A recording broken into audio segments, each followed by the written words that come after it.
Namaku Andi. Aku lahir dan besar di Surabaya. Seumur hidupku aku tumbuh dalam lingkungan yang mayoritas memeluk Islam, agama yang kuanut juga sejak kecil. Tapi kali ini, untuk pertama kalinya aku menginjakan kaki di Pulau Bali. Dan disinilah cerita ini dimulai. Setiap pagi aku melihat hal yang sama. Ada sesajen kecil berisi bunga, kue, dan dupa diletakkan di depan rumah, toko, bahkan di jalan. Awalnya aku tak mengerti. Apakah itu hanya budaya? Apakah mereka menyembah benda? Atau ada makna lebih dalam di balik itu semua? Aku akhirnya memberanikan diri bertanya pada Pak Made, seorang warga lokal yang ramah dan murah senyum. Beliau menjelaskan bahwa canang sari, sesajen kecil itu adalah bentuk rasa syukur. Rasa syukur pada Tuhan dan bentuk harmoni antara manusia, alam, dan Sang Pencipta. Kami percaya hidup itu harus seimbang, Nak. Hubungan dengan Tuhan, sesama, dan alam, semua harus selaras. Pak Made juga menceritakan tentang Galungan, hari besar umat Hindu di Bali. Bagi mereka, ini adalah simbol kemenangan Dharma atas adharma kebaikan melawan kejahatan.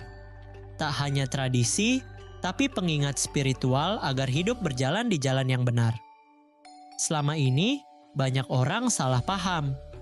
Mereka pikir Hindu menyembah banyak dewa, tapi ternyata semua dewa itu adalah manifestasi dari satu Tuhan yang sama, Ida Sang Hyang Widhi Wasa.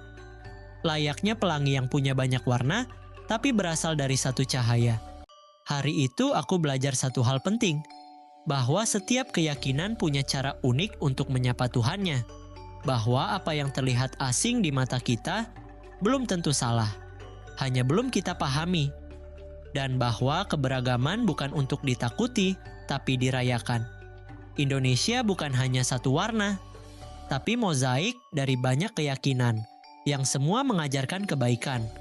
Menghargai agama orang lain bukan berarti melemahkan iman kita, justru memperkuat rasa kemanusiaan kita.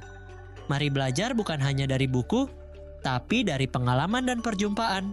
Karena dari sanalah kedamaian dimulai.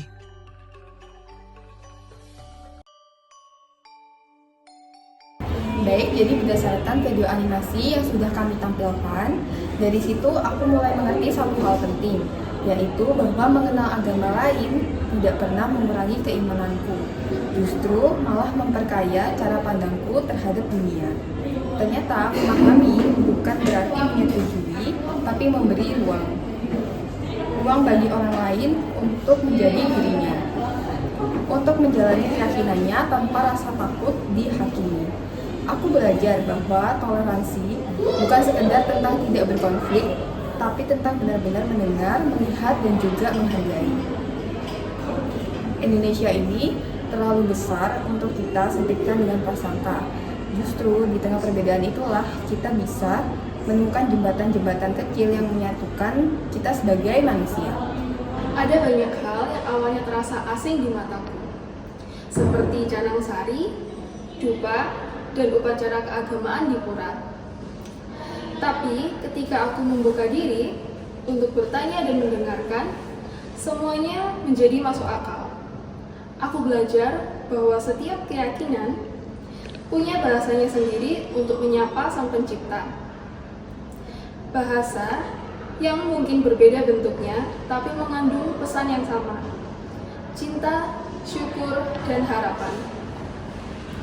Aku jadi sadar bahwa kita tak harus seragam untuk bisa hidup damai.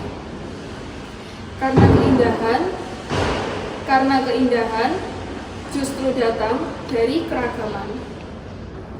Seperti warna-warni dalam lukisan yang satu, dan mungkin dunia akan jauh lebih damai kalau kita semua mulai dengan satu langkah kecil. Berhenti menilai dan mulai bertanya. Jalan ini mengajarkanku bahwa kita tak akan pernah benar-benar tahu sampai kita berani untuk mengenal. Bahwa kebaikan bisa ditemukan di mana saja, bahkan dalam tradisi yang sebelumnya tidak kita pahami. Indonesia bukan sekedar barisan pulau atau deretan nama-nama suku, tetapi kisah yang saling bersilang, menyatu dalam keberagaman. Saat aku melihat rumah ibadah berdiri berdampingan, aku tahu inilah kekuatan bangsa kita. Bukan karena kita sama, tapi karena kita bersedia saling menjaga. Maka dari itu juga, kita harus belajar bukan hanya dari buku, tetapi dari pengalaman dan pertemuan. Karena dari sanalah kedamaian dan pengertian sejatinya tumbuh.